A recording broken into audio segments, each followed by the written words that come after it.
30 Days of Challenge 7-ci gündən hər kəsə salam. Biraz həyətə çıxdım yürüyüş eləmək üçün. Şunlara baxa-baxa.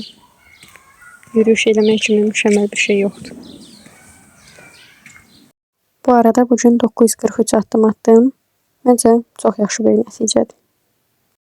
Sonra isə mindset haqqında olan kitabımı oxudum. Kitabımı oxuduqdan sonra Koreya dilindən YouTube'da practice etmək üçün reading tapşırığı tapdım. 저는 비빔밥을 좋아합니다.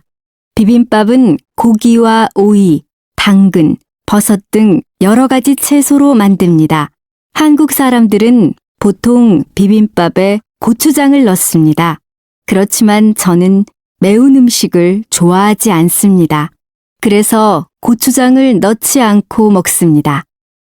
Readingimi etdikdən sonra hobbim olaraq cibimi rəngləməyə keçdim.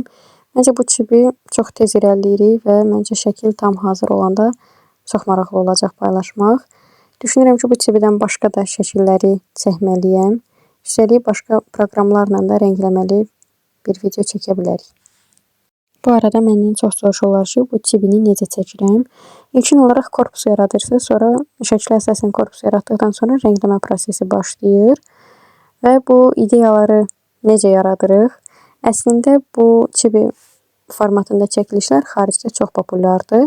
Mən də onların şəkillərindən ilhamlanaraq fərqli insanların şəkillərini çəkməyi öyrənmişəm və çəkirəm. 900 addımı 1000 addım eləmək istədiyimə görə axşam yürüyüşünə də çıxdım.